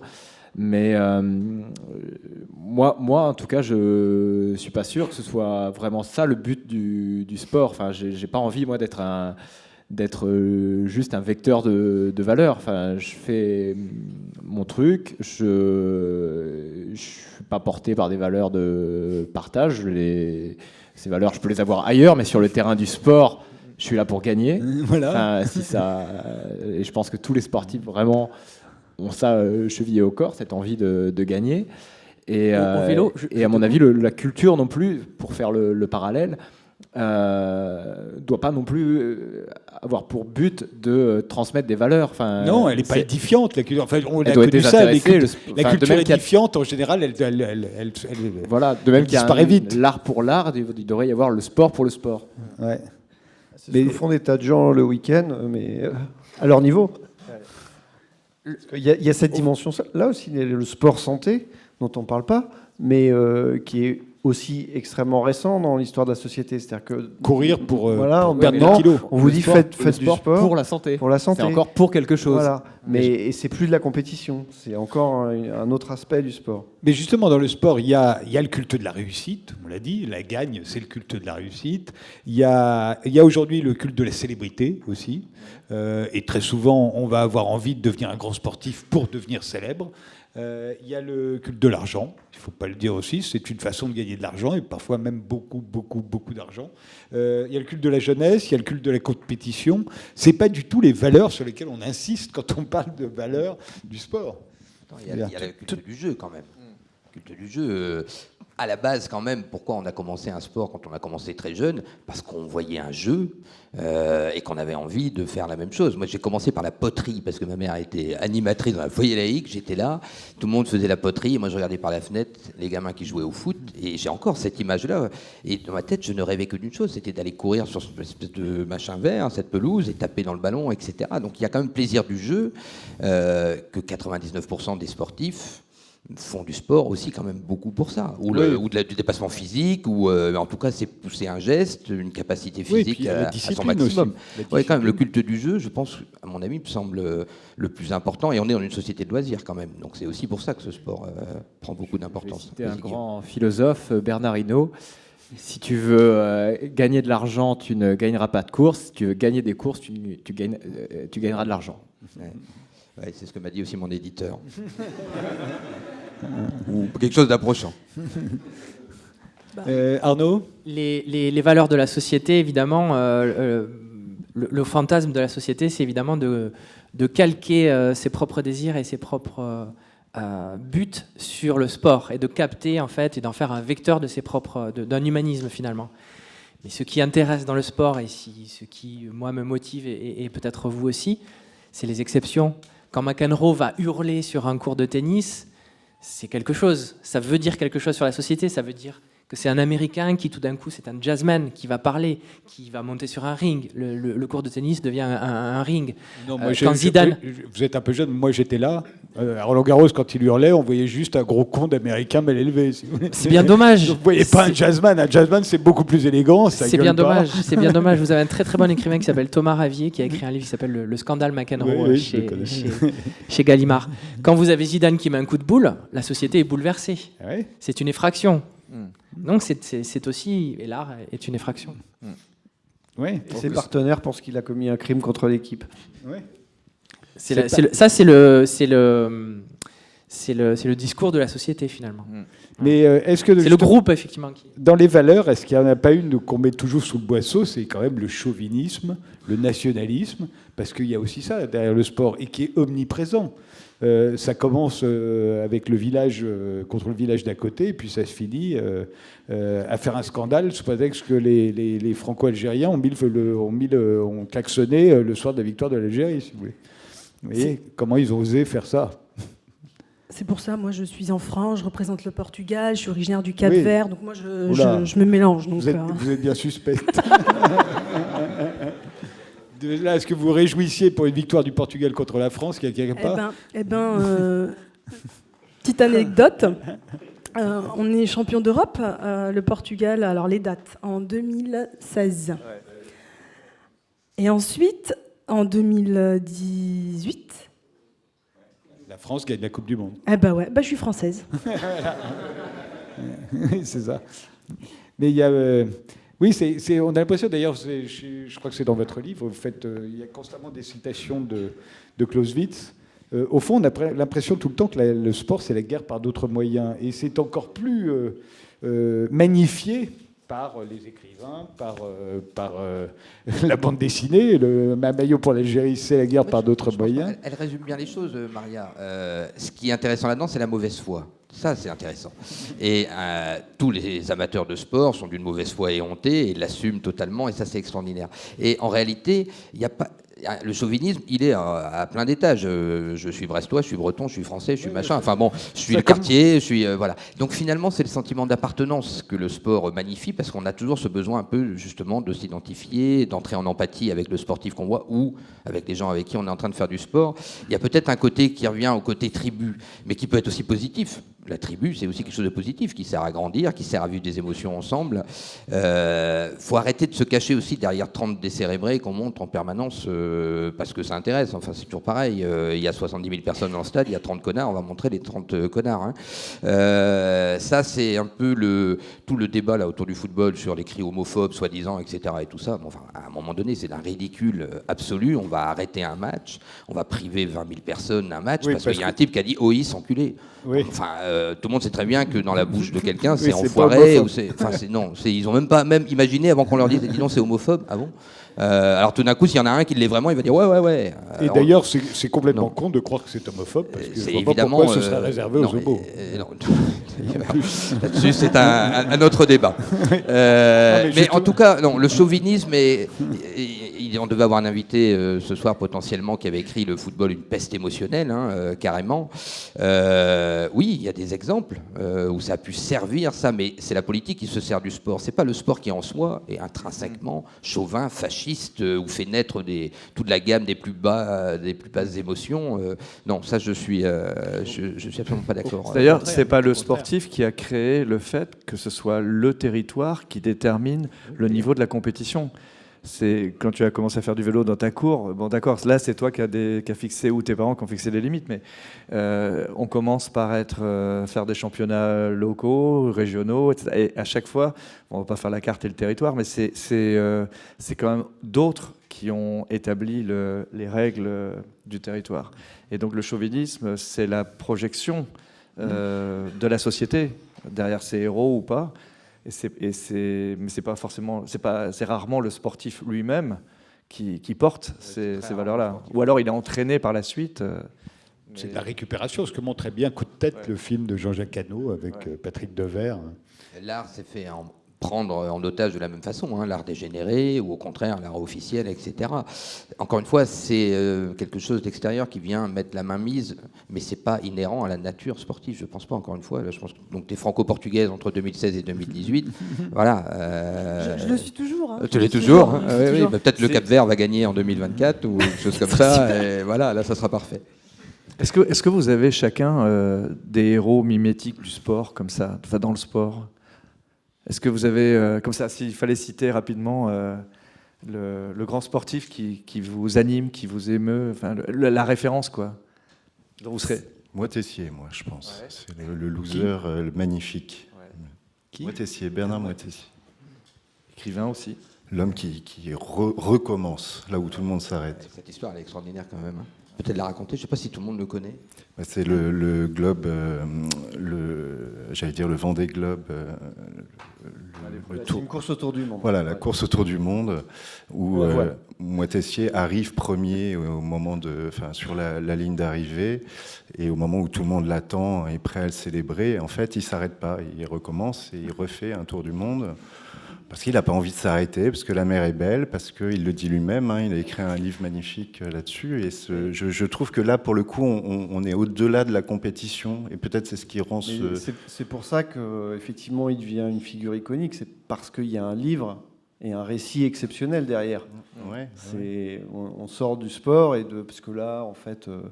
ils n'étaient pas nombreux pour faire cette course. Donc, mais derrière, c'est créer une aventure humaine exceptionnelle et surtout un récit exceptionnel, parce que ce livre, on ne le lâche pas de la première à la dernière ligne, quoi. Et donc là, d'un seul coup, ça change de...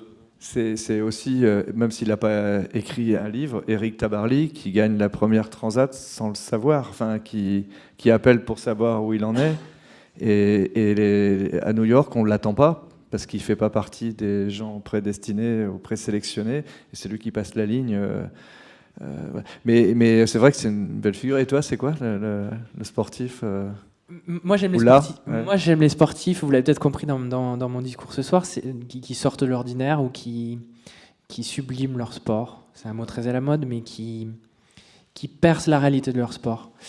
Quand vous regardez, encore une fois, décidément, c'est la soirée YouTube, mais quand vous regardez des vidéos d'Ayrton Senna dans les Grands Prix de Monaco à la fin des années 80, sur des tours de formation, vous avez vraiment l'impression d'avoir affaire à un dieu, à un génie, à quelqu'un qui est en train de tourner sur ce circuit. Il le dit lui-même, il a des sensations qui dépassent complètement son sport. Oui, c'est un modèle. Par exemple, Senna, c'est à la fois une star spectaculaire, mais un dieu aussi. C'est nous qui faisons la qualification. C'est comme dans l'art, c'est nous qui qualifions les dieux, les héros, les losers ou les... Oui, mais pas forcément pour des mêmes raisons. Moi, par exemple, j'adore les sportifs quand ils arrêtent de faire du sport. Oui. C'est-à-dire, moi, ma plus grande émotion devant un spectacle sportif, j'étais tout petit, c'était devant Mexico en 68, c'est quand je vois Smith et Carlos qui lèvent le poing. Et là, je me dis, putain, là, ça devient sérieux. Jusque-là, pour moi, c'était de la rigolade de courir. C'est pas des trucs très sérieux. Tout à coup, ils lèvent le poing, et je sais qu'en levant le poing, ils perdent tout. C'est-à-dire que c'est fini. Tout est fini pour eux. Et où c'est Mohamed Ali qui va en prison, parce qu'il refuse d'aller au Vietnam. Et il perd tout. Et je me dis, voilà, moi, c'est là où les sportifs me bouleversent. Quand ils sont prêts à tout perdre, comme ça, au plus haut au firmament. Pas seulement... ils sont au firmament et ils perdent tout. Et toi, t'es un héros ?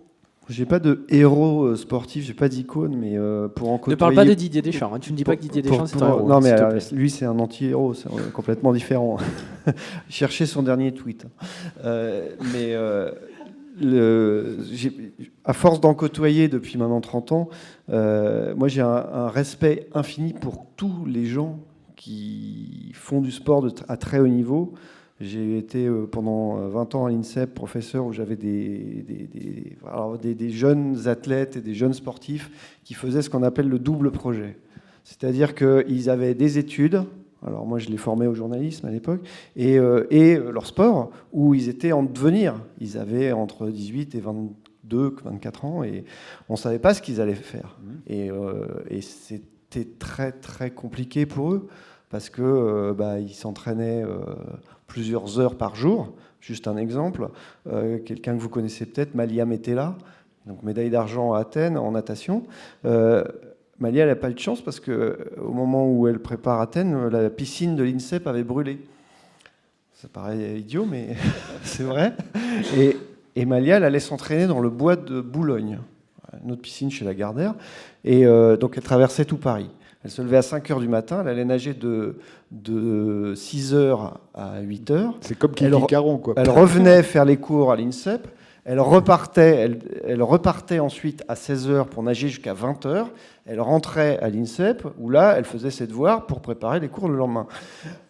Cette vie-là, il n'y a pas beaucoup qui peuvent la soutenir, la tenir. Dans cette période-là, on a eu des gens mais qu'on ramassait à la petite cuillère en permanence.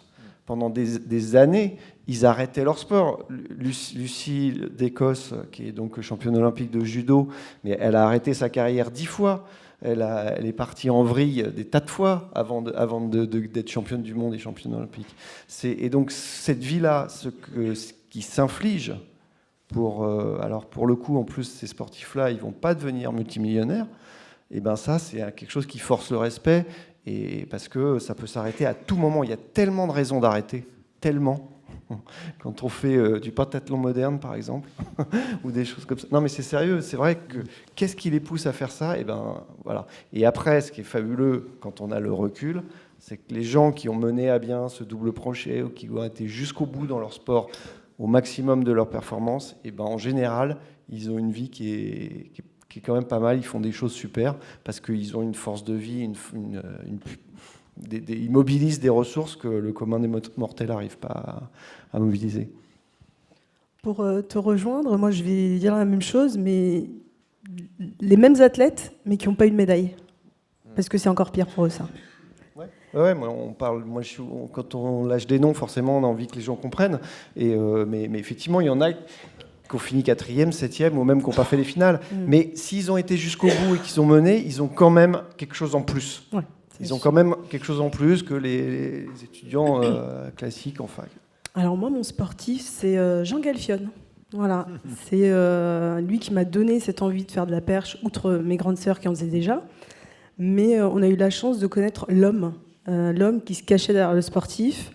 Le sportif a été champion olympique et s'il y a un titre équivalent pour sa vie d'homme et les valeurs qu'il nous a impliquées, son charisme, il l'a, parce qu'il nous a accompagnés sur un projet humanitaire au Cap-Vert et on ne le remerciera jamais assez. Voilà. Vous voyez, les mots qui viennent sur le sport, c'est quand même des mots exceptionnels, non ? Vous ne trouvez pas ? Donc vous voyez combien le sport... on en est tous convaincus. Tu disais qu'on allait t'allais sortir les gants de boxe, mais finalement tu te laisses séduire aussi.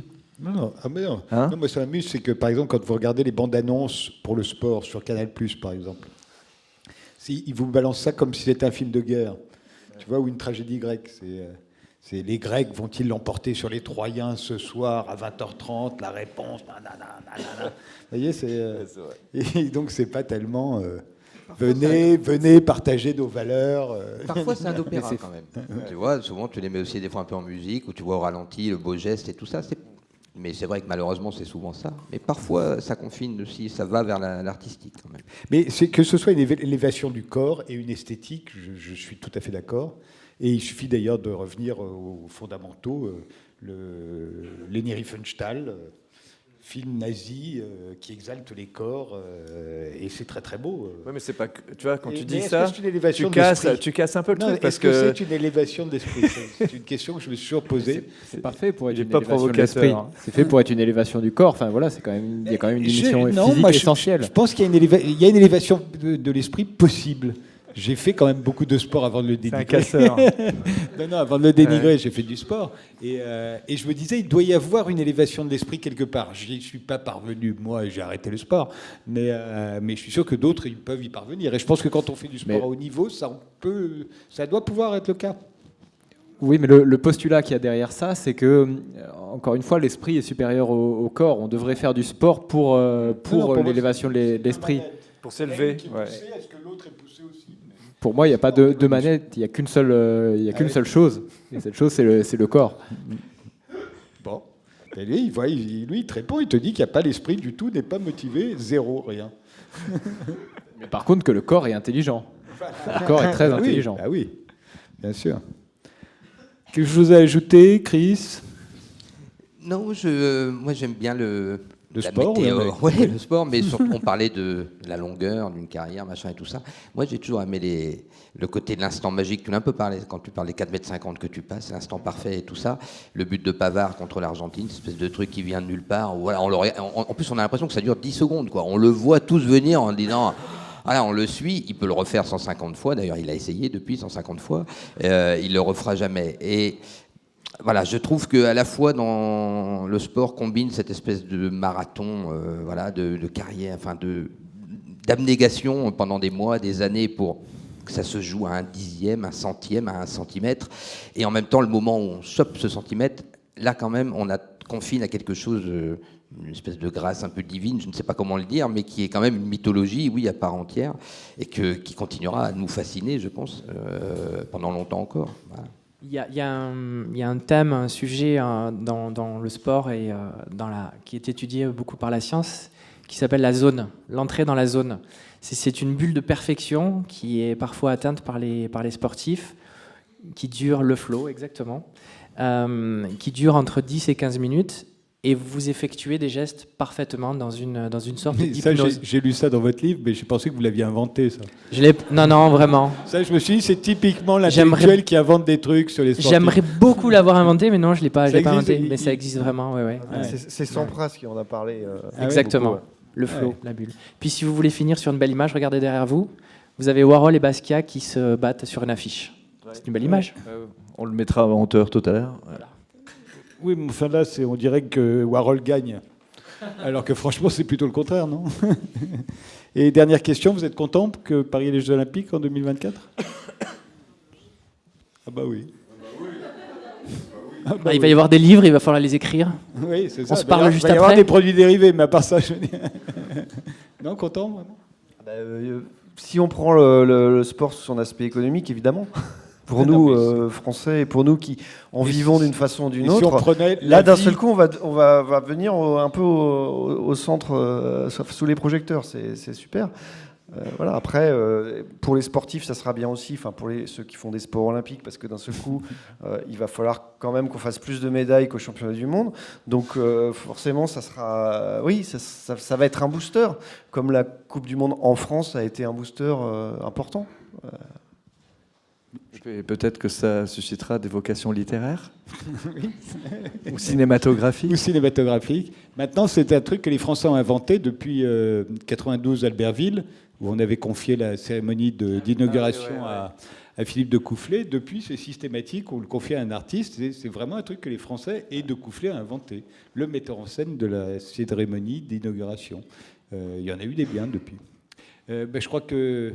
On arrive à la fin, oui, il est 21h29. Je vous remercie tous d'avoir participé à ce débat. Je vous remercie de votre attention. Je remercie ceux qui nous suivaient sur l'internaute. Vous pouvez d'ailleurs revisionner tout ce qui s'est passé en allant sur l'internaute. Je vous remercie et je vous souhaite une bonne soirée. Merci à toi.